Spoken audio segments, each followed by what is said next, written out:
Magandang gabi yun. 9:38 is our time. Ay, nako.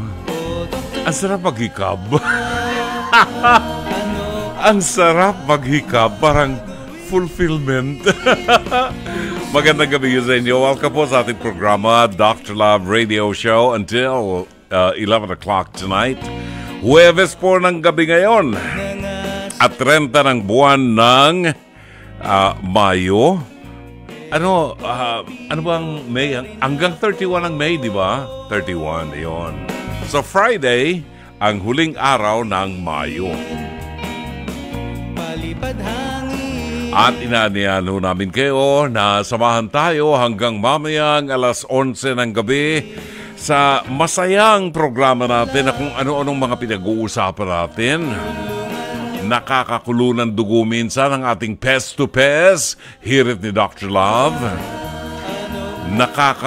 Nakakaawa naman at minsan ay talagang magdudugo ang puso mo sa liham kasaysayan na ipinapadala sa atin ng ating mga tagapakinig. Tayo po'y napapakinggan sa 92.3 Radio 5 True FM sa buong Mega Manila. At sabay na napapanood at napapakinggan sa Facebook page ng 92.3 True FM. Pakishare din po ang live stream ng ating episode tonight. Napakaganda po niyan, ho. At syempre, mga kapatid, please follow and subscribe sa ating mga social media accounts na inyo pong makikita sa inyong screen. Just search at Radio 5 True FM sa Facebook page, sa X, sa TikTok, Instagram, and YouTube. At para naman po sa mga nais maging bahagi ng ating programa at magbahagi ng kanilang mga liham kasaysayan at kwento ng buhay, maaari kayo magpadala ng mensahe sa Dr. Love Facebook Messenger o dili kaya ay tumawag po sa ating hotline sa 863-15788 at 863-16674. Maaari kayong mag-react sa atin sa ating Pest to Pest, hirit ni Dr. Love, mamaya. Tingnan natin kung ano ang ating... Naku, meron kami kanina. Oo, abangan niyo yan, ha? Meron kami kanina na dalawang batang babae na 21 years old. Yung isa 22 yata, ano? Yung isa 21. Parehong nabuntis ang isang lalaki. Yon.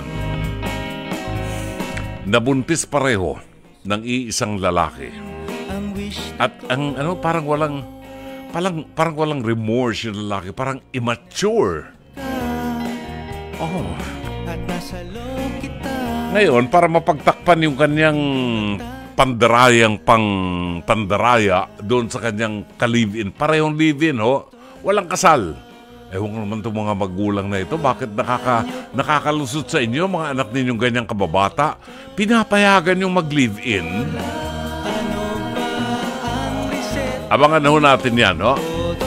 In the meantime, alas 9:42 ang tumpak na oras. Pagbabalik ko natin, ihatid namin sa inyo ang mabuting balita ng Panginoon sa araw na ito.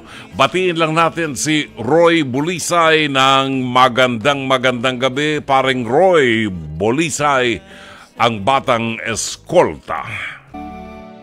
Pagkain pang-spiritual, mga salita ng Diyos na nag-iiwan ng pag-asa, kapanatagan at kapayapaan. Pagkain pang-spiritual, hango sa bagong tipan ng banal na aklat. Pagkain pang-spiritual. Narito ang ating pagkain pang-spiritual sa araw na ito ng Huwebes at 30 ng buwan ng Mayo. Ang mabuting balita ay matatagpuan sa 10 kabanata ng Ebanghelyo sangayon kay San Marcos, talata 46 hanggang 52. Dumating sina Jesus sa Jericho. Nang papaalis na siya kasama ang kanyang mga alagad at marami pang iba, may nadaanan silang isang bulag na nakaupo sa tabi ng daan at namamalimos. Siya si Bartimeo na anak ni Timeo. Nang marinig ng bulag na ang nagdaraan ay si Jesus na taga Nazaret, sumigaw siya ng sumigaw. Jesus, anak ni David, mahabag po kayo sa akin. Pinagsabihan siya ng mga taong naroroon upang tumahimik, ngunit lalo pa siyang nagsisigaw, anak ni David, mahabag po kayo sa akin. Tumigil si Jesus sa kanyang sinabi, dalhin ninyo siya rito. At tinawag nga nila ang bulag. Lakasan mo ang iyong loob. Tumayo ka. Ipinatatawag ka ni Jesus, ang sabi nila. Inihagis niya ang kanyang balabal, paluksong tumayo at lumapit kay Jesus. Anong gusto mong gawin ko para sa iyo? Tanong sa kanya ni Jesus. Sumagot ang bulag, Guro, gusto ko pong makakitang muli. Sinabi ni Jesus, makakaalis ka na. Magaling ka na dahil sa iyong pananampalataya. Noon din nakakita siyang muli at sumunod kay Jesus. Mga kapatid, ang mabuting balita ng Panginoon. Pagkain pang-spiritual, mga salita ng Diyos na nag-iiwan ng pag-asa, kapanatagan at kapayapaan. Pagkain pang-spiritual, hango sa bagong tipan ng banal na aklat. Pagkain pang-spiritual.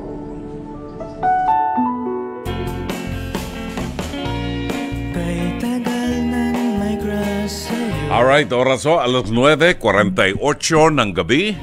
At sa bahaging ito ng ating programa, sa unang bahagi ng ating programa, atin pong tunghayan ang itinampok ngayong araw na ito sa programang Face to Face sa TV5 na sumasa inyo po mula Lunes hanggang Biyernes, alas 11 hanggang alas 12 ng tanghali at may replays ng 8 p.m. to 9 p.m. sa Signal TV 1PH.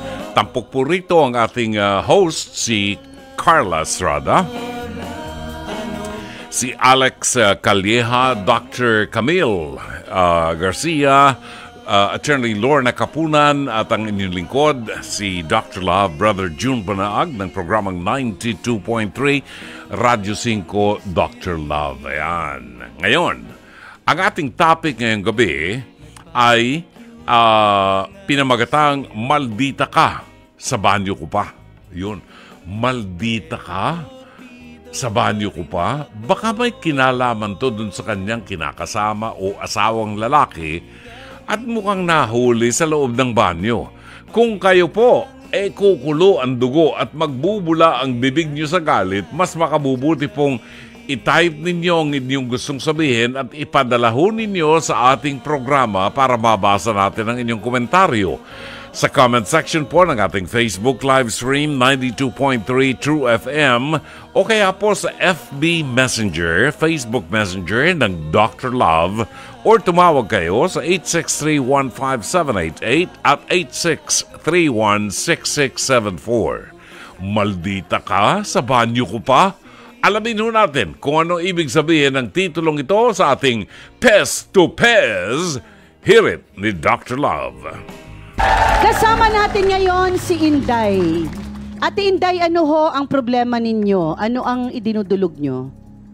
Yung kalibin ko po na Niloko nahuli ka? Ko, opo. Paano ka niloko? Nahuli ko po sa banyo namin sa Ay, eto na ba yun?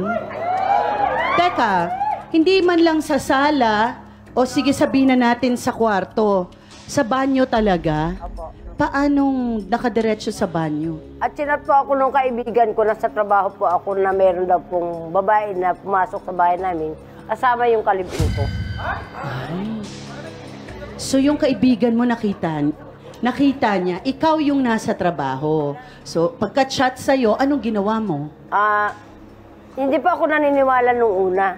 Sabi niya, hindi, pumunta ka na dito. Sabi niya, para mahuli mo sa akto. Nahuli mo? Eh, di nung naabutan ko po na sabi ko, sandali muna, magsisiyar muna ako. Hindi kasi ako talaga naniniwala eh. Pero nung pagpunta ko sa CR, Hindi, punta ka muna sa bahay niyo, wala. sa bahay Pagpasok mo mismo. sa bahay mo, Sa bahay wala. mismo namin. Oh, chinek mo? Chinek ko, Kasi wala. sinabihan ka eh. Oo, So, wala, anong ginawa wala. mo pagdating sa bahay? Check ka. Oo, check ako. Ngayon, pag ako, dumiretso ako ng CR. Nung nasa CR na ako, ayun na. Doon pala sila dalawa. Agad ako at nahuli ko talaga sila sa akto. Kasi gumalayo, Okay, tapos na yun. gaano na ba kayo katagal nitong kinakasama mo? 5 years po. 5 taon. Bakit sa tingin mo, Ate Inday, nagawa niya sa'yo to? Naghahanap po siya ng anak. Hindi ko maibigay. Kinakasama mo for 5 years, hindi ka na magkaanak. Ilan taon na kayo ngayon? 51 po. 51. O 2 taon lang tandaan niyo sa akin. Oo nga, hindi mahirap na talaga magkaanak mga ganyang age. Nung nakita mo, ano ang naging reaction mo? Nagalit po ako, natural. Pinagsasabunutan ko po sila dalawa, nagalit po ako. So, tatlo na kayo sa banyo. Opo. First time mo lang Yung banyo na nasabunutan? yan. First time mo bang nasaktan o first time mong nahuli itong babae? First time ko po siyang nahuli. Okay, so sa gigil mo, nasaktan mo silang dalawa. Opo. Siya ang kapitbahay na nakakita sa pagdating ng kabit ni Jerry sa bahay ni Inday. Nelia, pasok.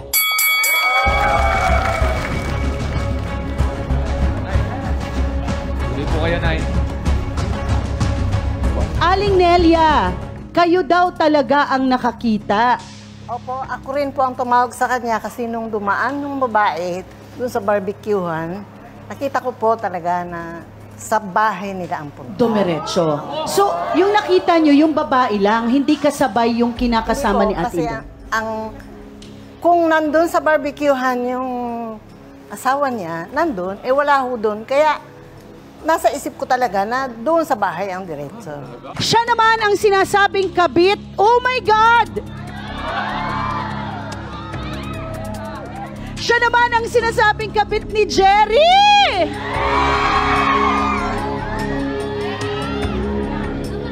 G! Pasok! Ano ba? Ate Inday! Tama na, oy! Tama na, puro kayo nakapula. Oo. Di ba kayo nakakita kayo? Mo, hayop ka! Ako? Maagaw ka, hayop Ako ka! maagaw?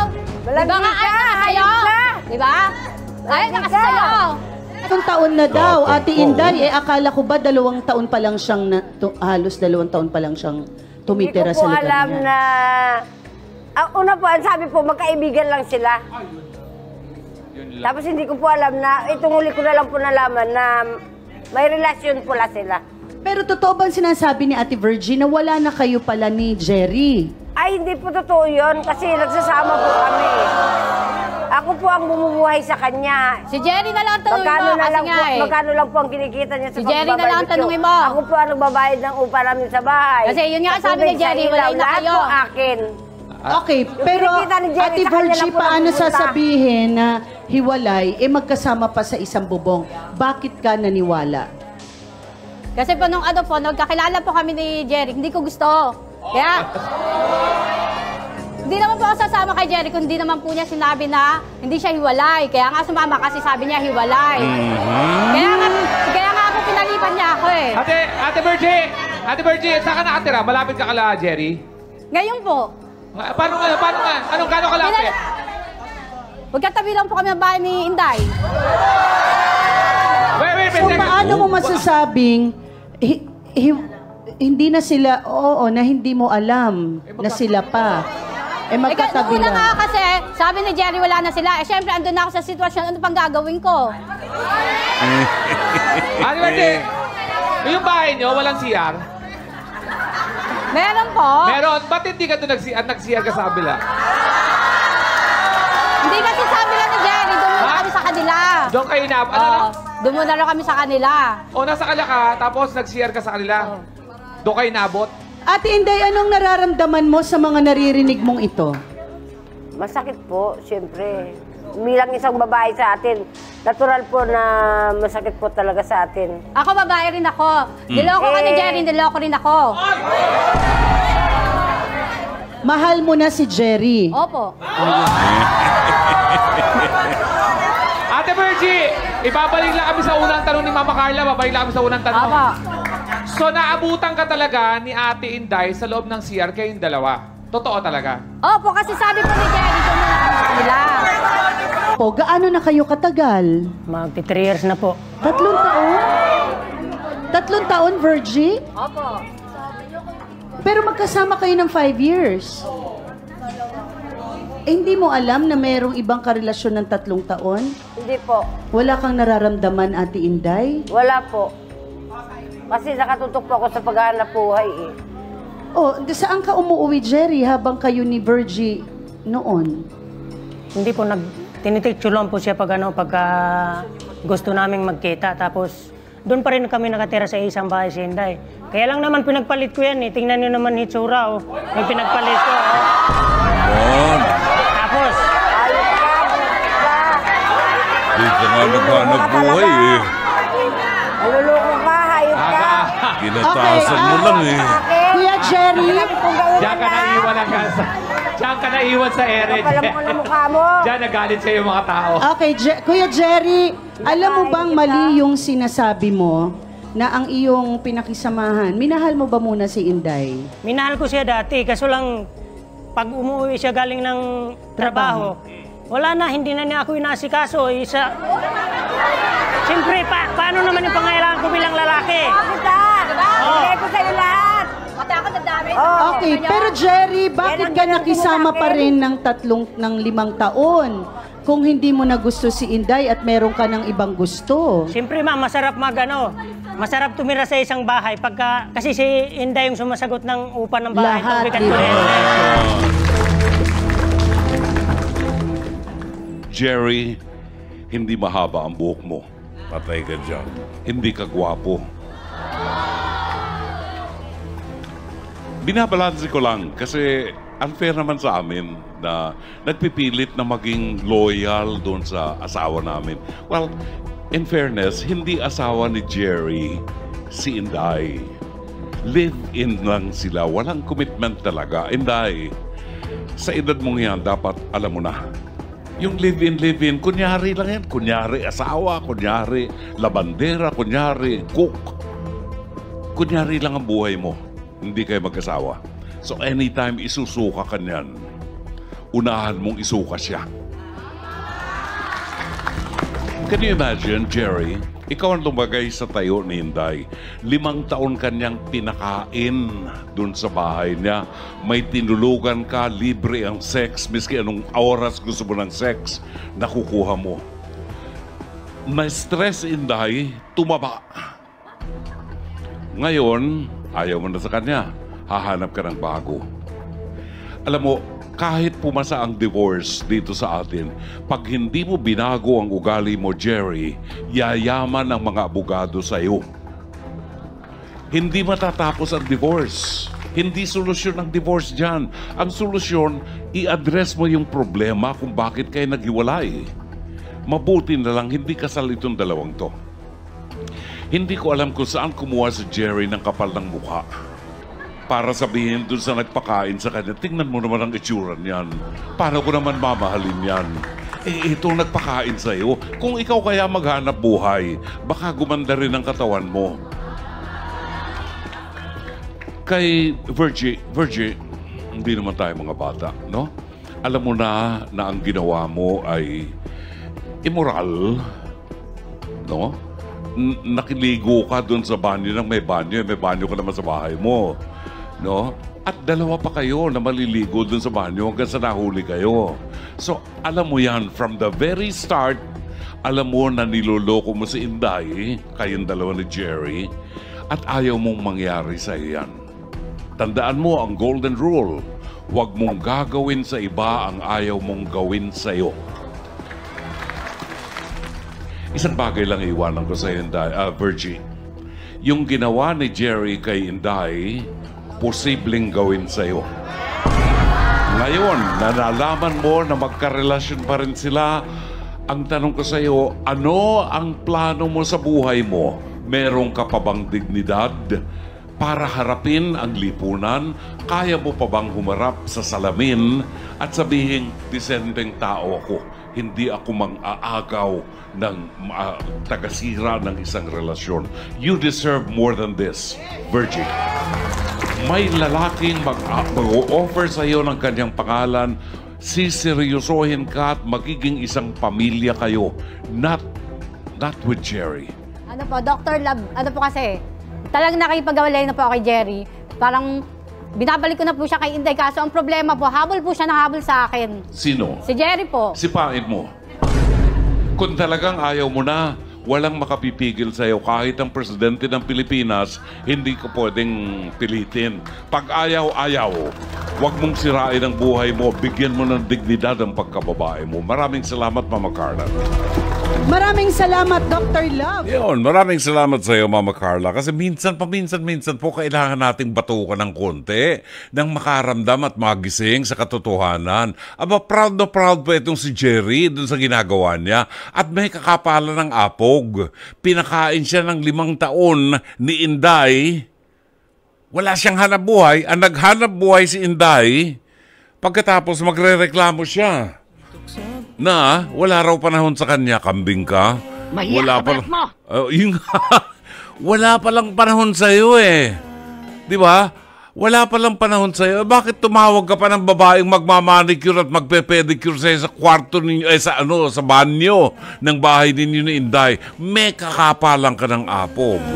Ano raw ang nangyari sa ending? Wala. Itong si Virgie talagang bumitaw na.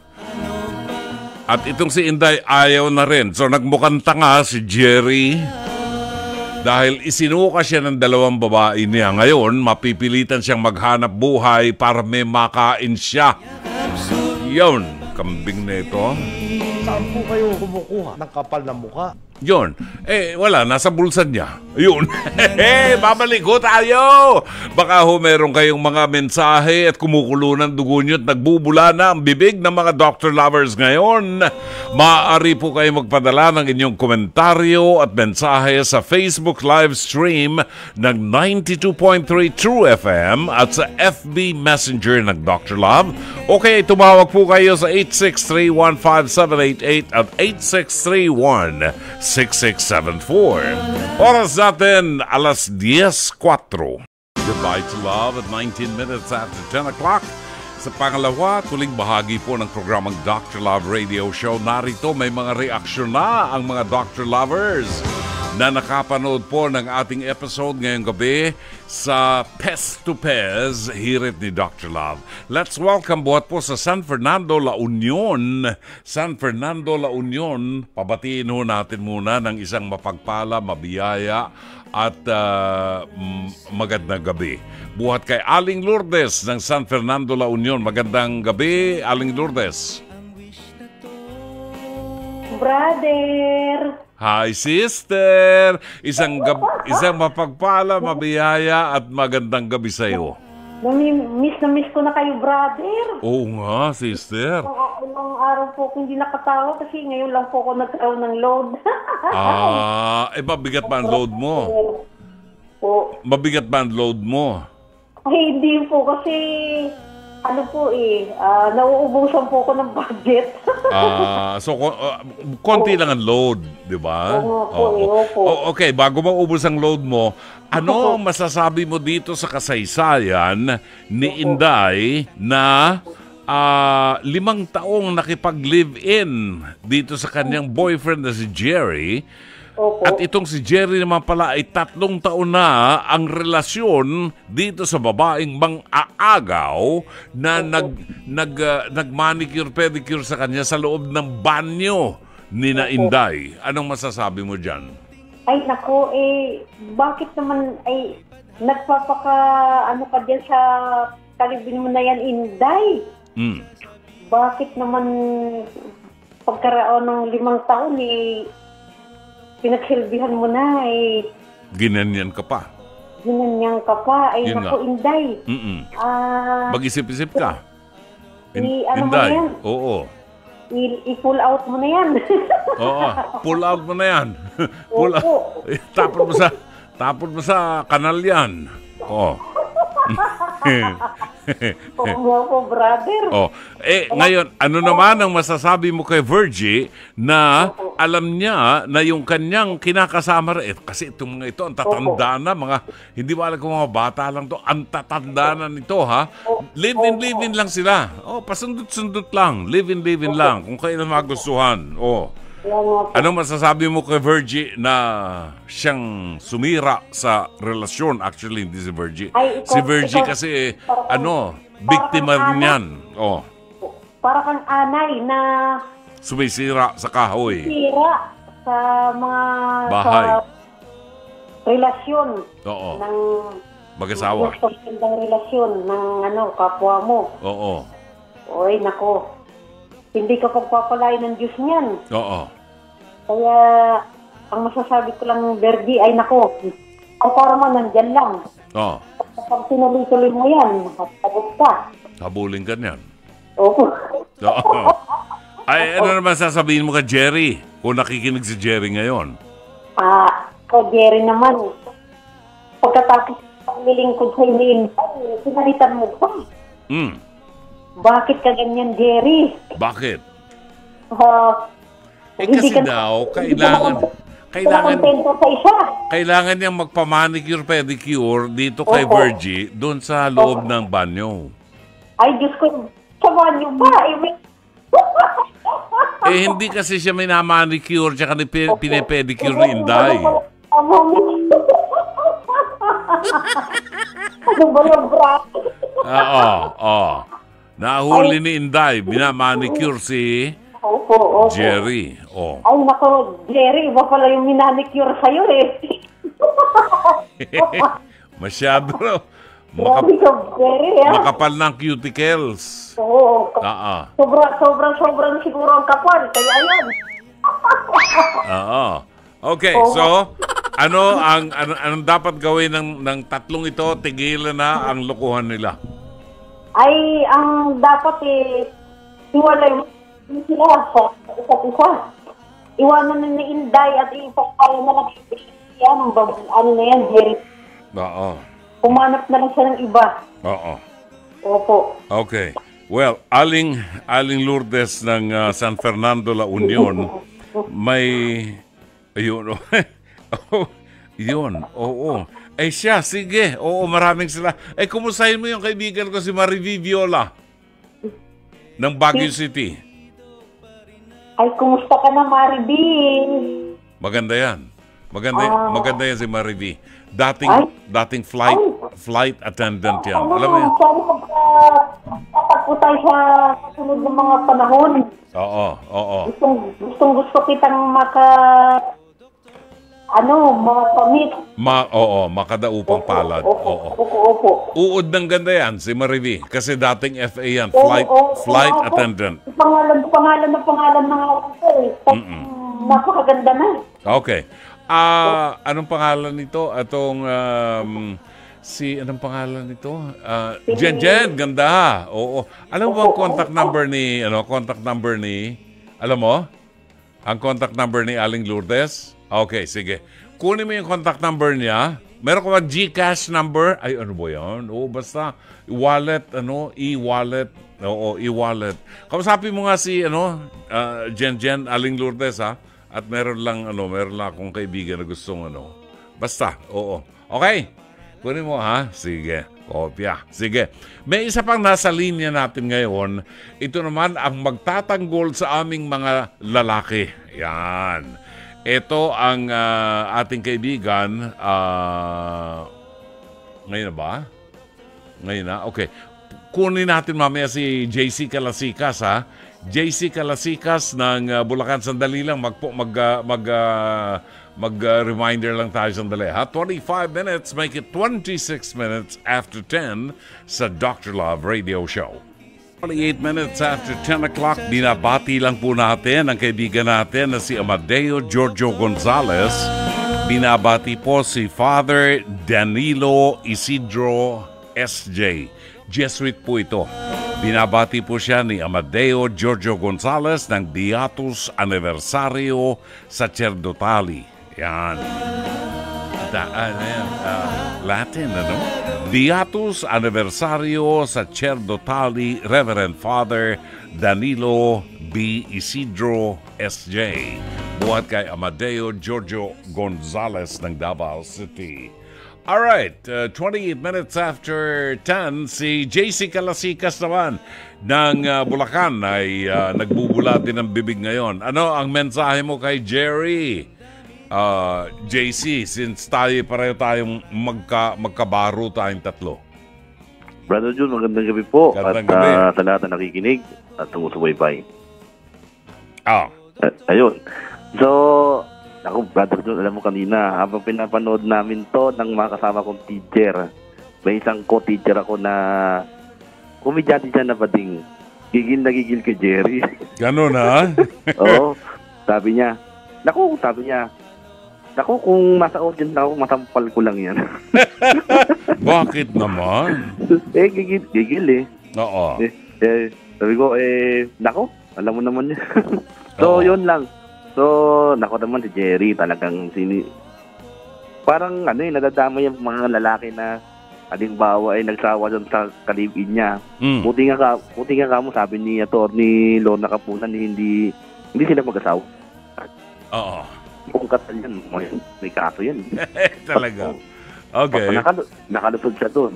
Alright. So, ang sana ang pagkakamali niya lang yung parang nagiging body shaming, ginagawang body shaming yung asawa eh. Kung baga, nagsawa, sasabihin niya, ay, tumaka yan eh, bakit eh.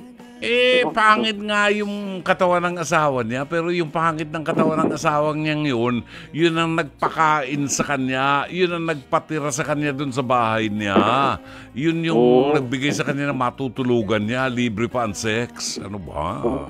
Diba?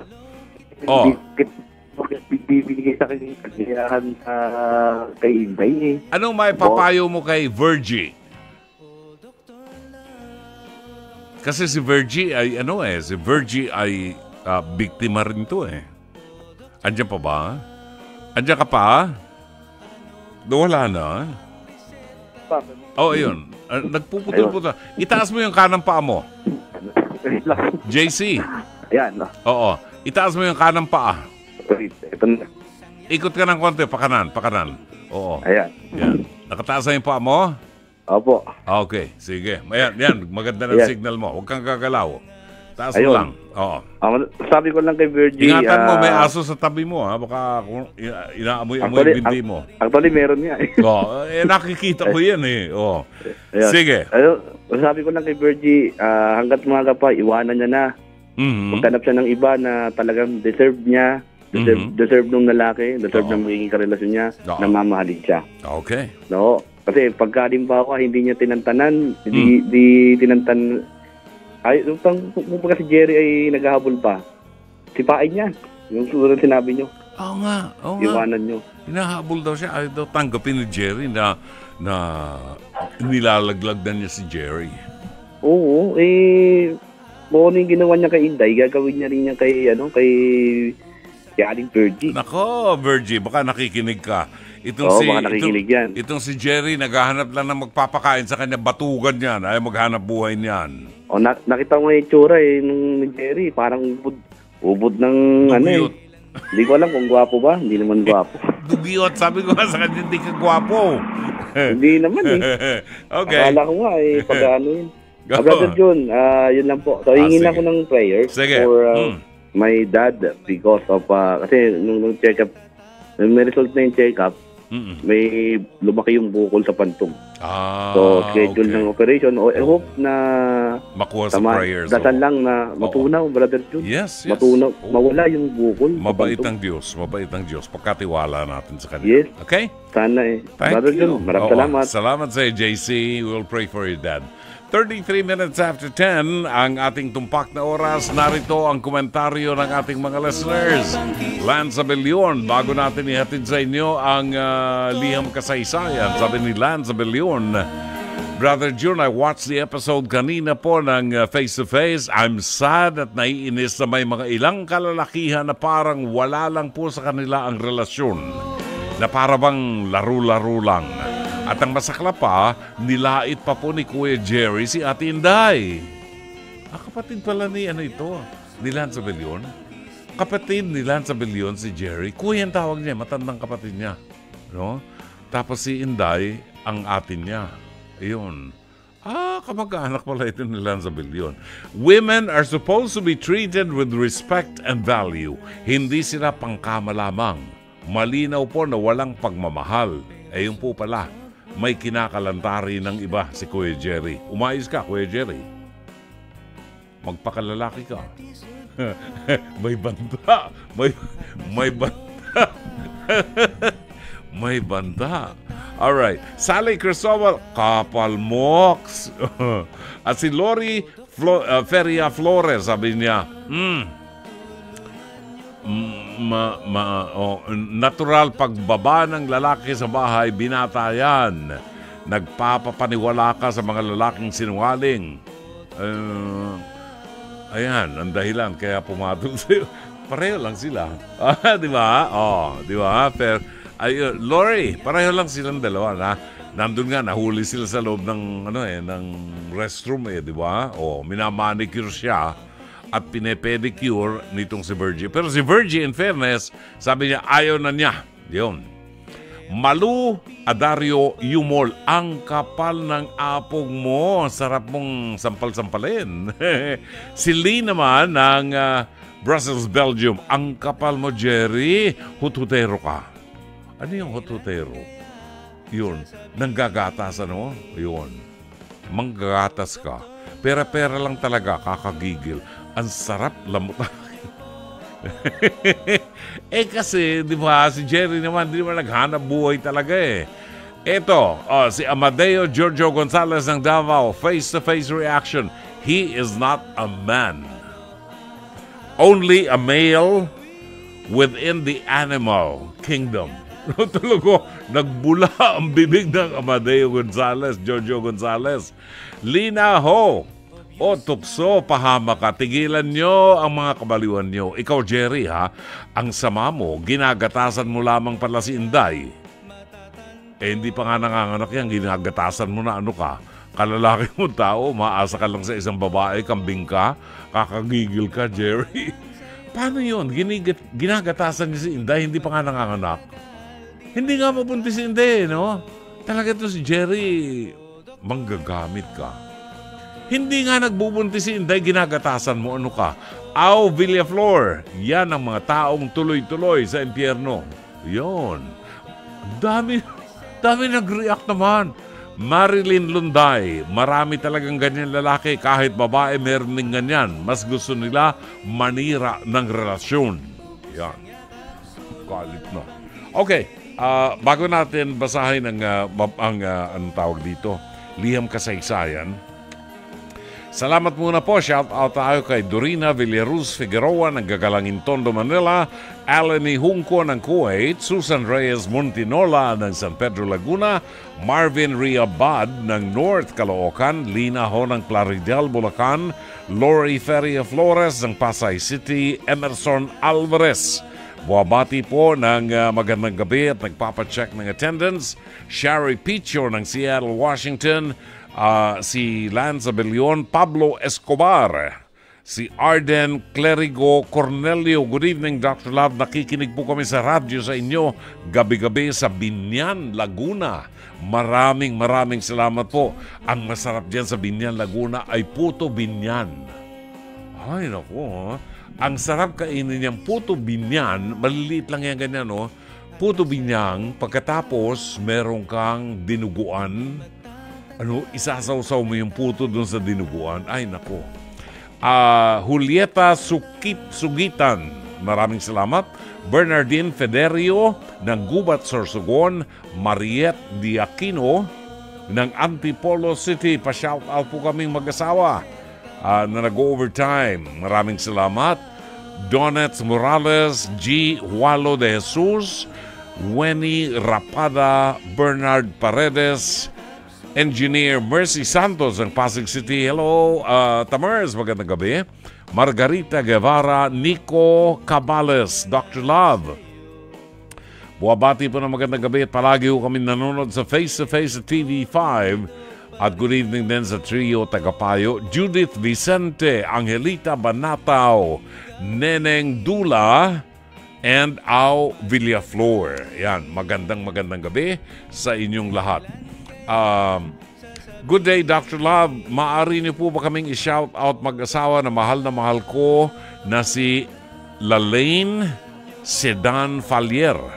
Nakikinig sa inyong programa ngayong gabi. Dito po kami sa Barangay Real de Cacarong, Pandi, Bulacan. Ay, taga Bulacan pala. Oo, sa Pandi. Ang pagbati po ay buhat kay Marvin Allen Falier. Kamag-anak kaya ito ni Father Joey Falier? Baka hindi naman, ano. Ang ating oras po ay ganap na hong 20 minuto bago mag alas 11 ng gabi. Sa ating pagbabalik, ang liham kasaysayan buhat kay Mitchie ng Tondo, Manila. Ang tinig ni Florante de Leon at ang awiting handog.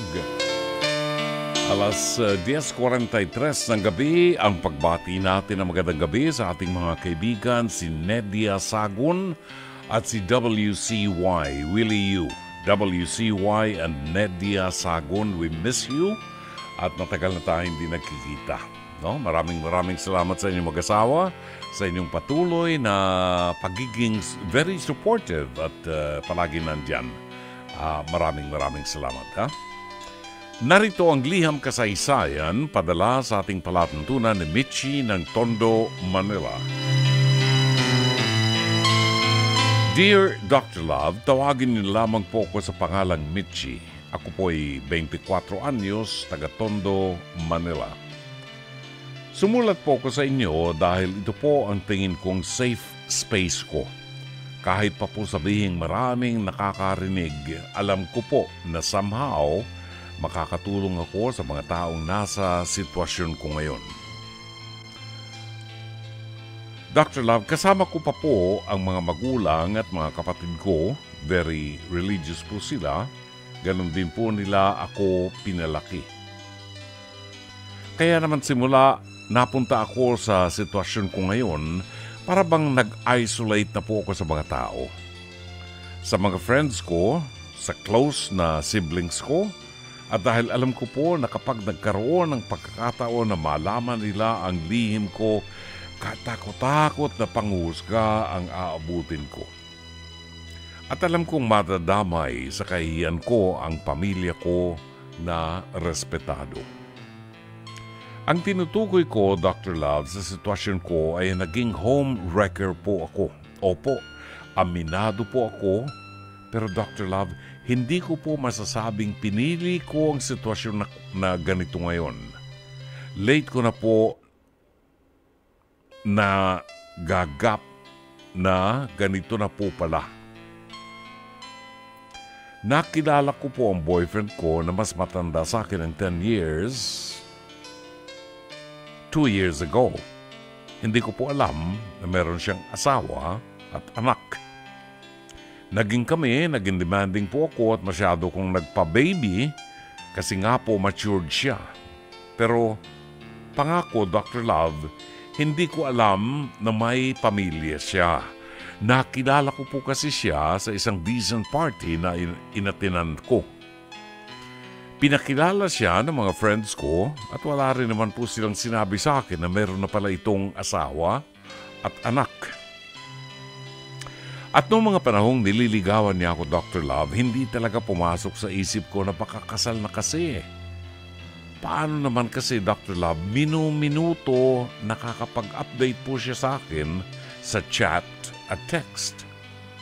Nakakatawag po sa akin from time to time, so paano ko po naman iisipin na may pamilya siya? Pero nang malaman ko, naisip ko, paano pong hindi siya nahuhuli ng kanyang asawa? Eto na nga po.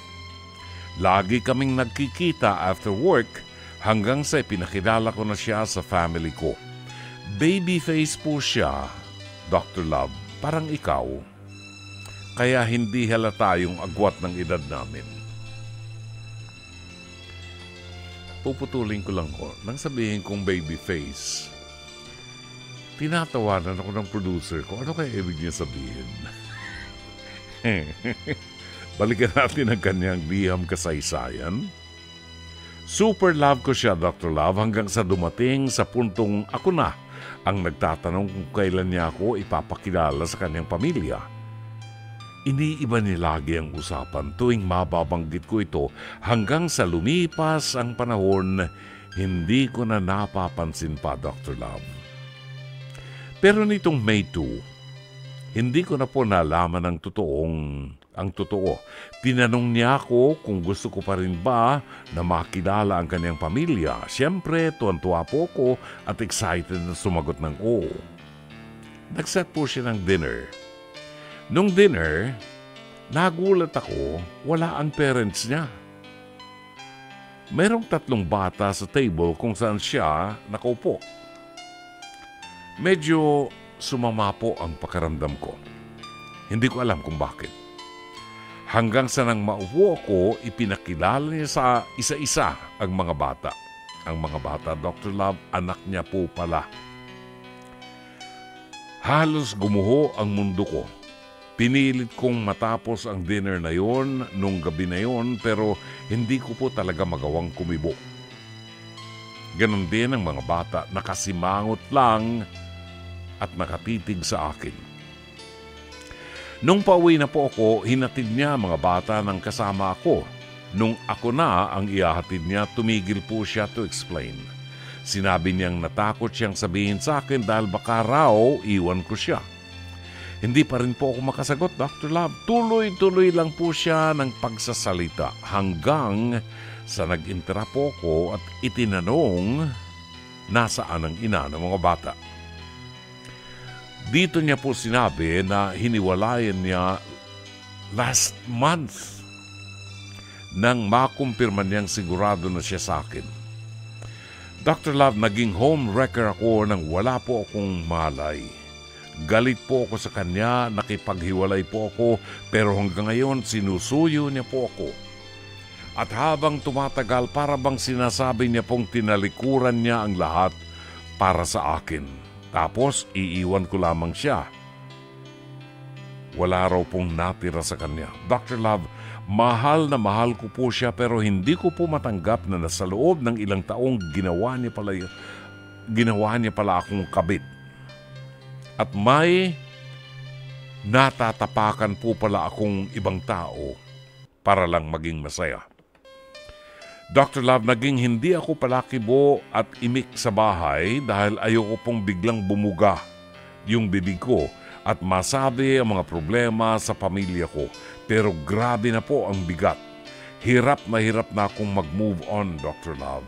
Pero pinipilit ko po na maging matino ang pag-iisip at hindi nagpapadala sa mga messages niya. Kaya nga lamang po, hindi ko alam hanggang kailan. Dr. Love, ano po ba ang dapat kong gawin? Naaawa na rin po ako sa kanya dahil mag-isa na lang siya. Ngayon, dahil sa akin, tulungan niyo po ako, please. Sincerely, Mitchie ng Tondo. Maraming salamat, Mitchie. Marami tayong mga kasaysayan na tinatalakay na ganyan, lalong-lalo sa face-to-face. Kanina lamang may 2 babaeng nabuntis yung isang lalaki na hindi naman niya asawa, yung 2, pero nabuntis niya. At parang walang remorse, no? Mabuti, pagkatapos ng pagpapaliwanag ng trio tagapayo dun sa 2 babae, na-realize nila na hindi karapat-dapat itong lalaking ito.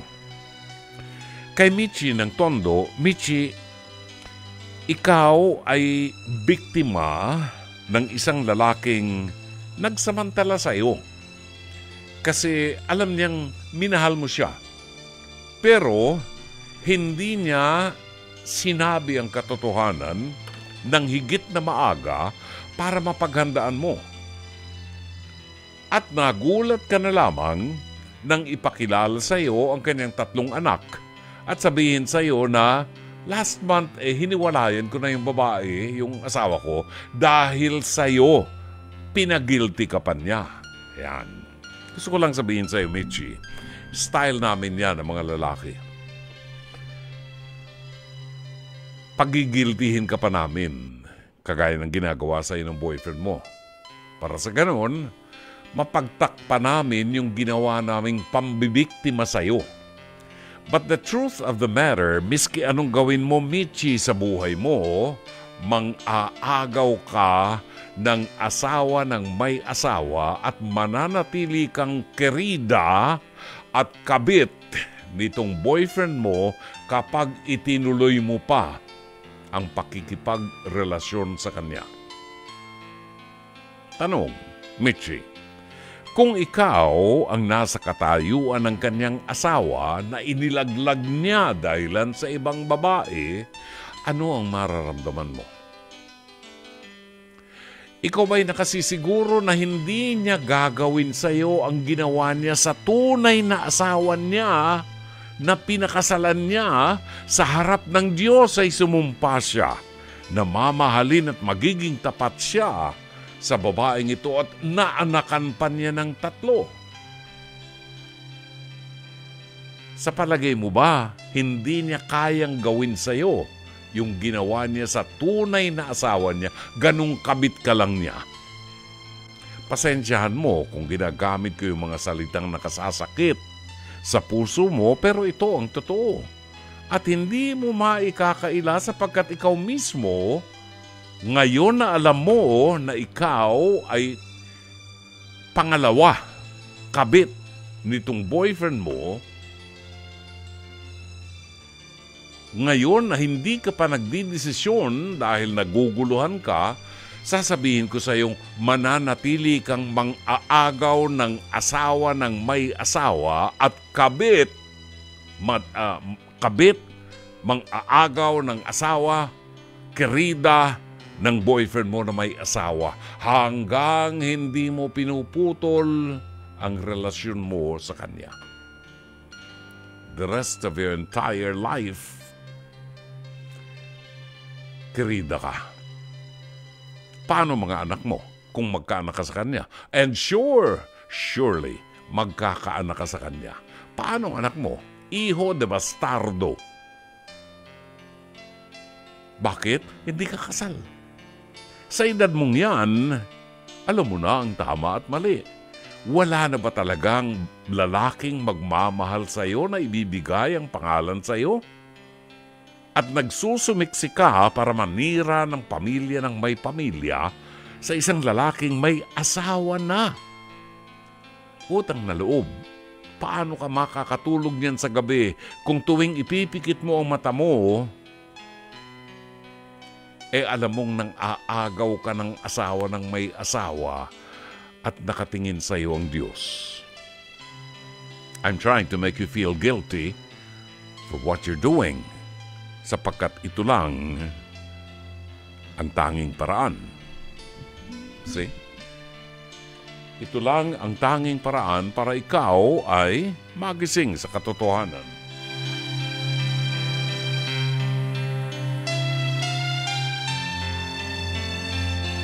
So hanggang maaga, Mitchie, bilang isang kapatid, bilang isang ama, maaaring mahirapan ka dahil nagmahal ka.